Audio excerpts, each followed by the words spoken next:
Assalamualaikum warahmatullahi wabarakatuh. Alhamdulillah, anak-anakku semuanya, siswa-siswi kelas 9 MTSN 3 Nganjuk yang saya banggakan. Kita bisa bertemu lagi walaupun dalam pembelajaran jarak jauh. Mudah-mudahan tidak mengurangi semangat, tidak mengurangi kualitas pembelajaran kita.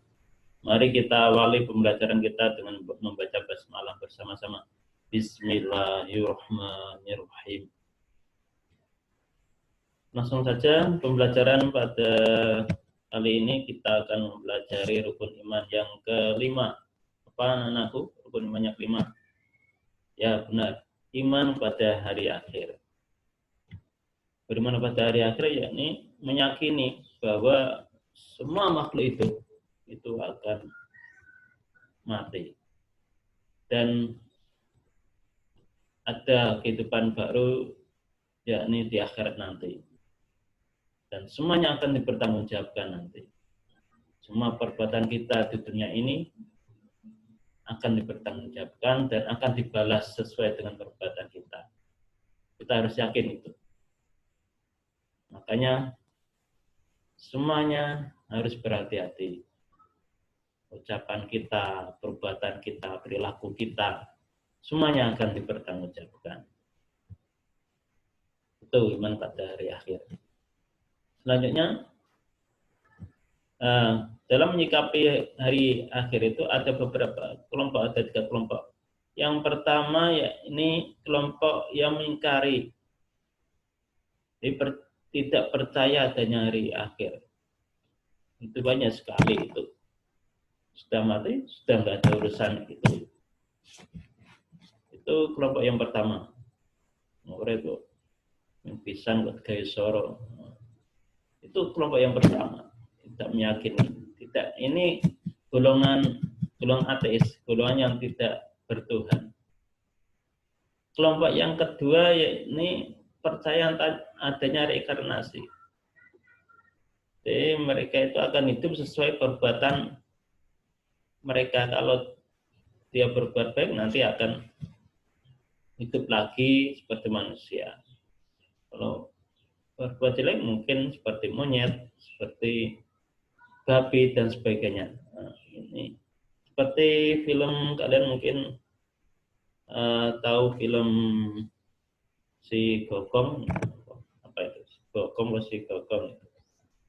Nah, kelompok yang ketiga yakni kelompok yang meyakini adanya hari akhir.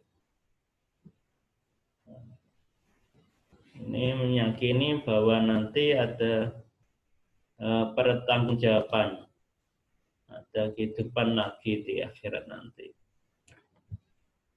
Ini 3 kelompok. Nah, ini nama-nama lain dari hari akhir. Ada yaumul akhir, ada yaumul qiyamah, hari kiamat, ada yaumul hasr, penyesalan, yaumul hasrah, penyesalan, menyesal, ingin kembali ke dunia lebah, detik pun, semenit pun tidak akan bisa.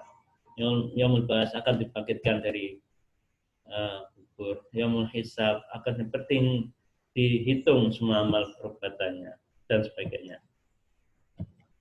Selanjutnya, peristiwa hari akhir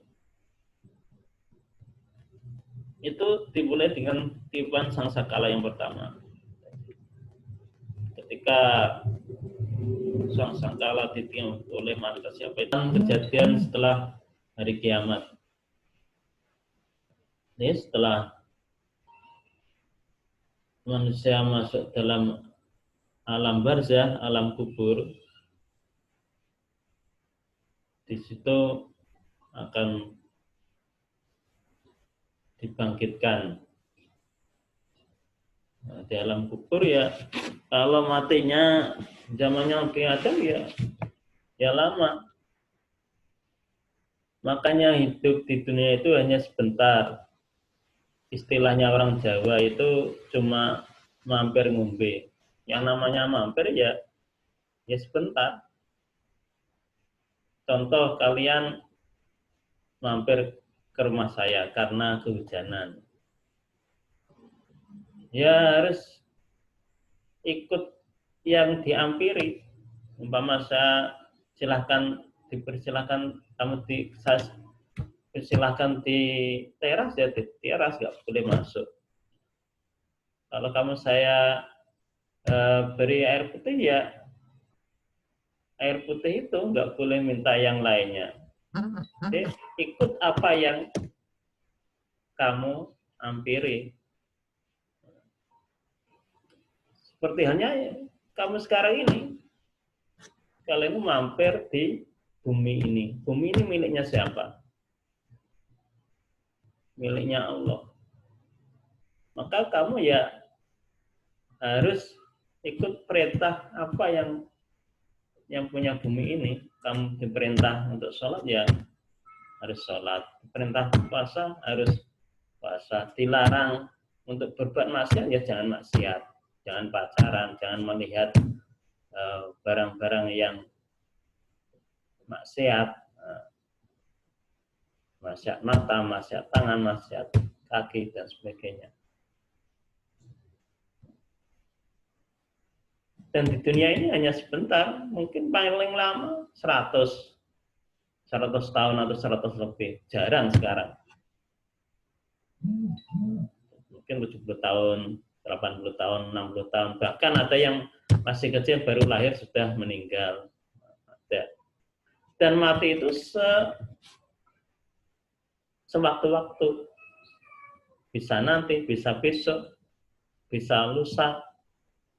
Dan itu kita harus siap. Harus siap. Nah, setelah mati, masuk alam barzah, alam kubur. Berapa lama di alam kubur? Ya tergantung. Tergantung apa? Tergantung amal kamu. Kalau kamu di dunia itu berbuat jelek, ya terasa lama.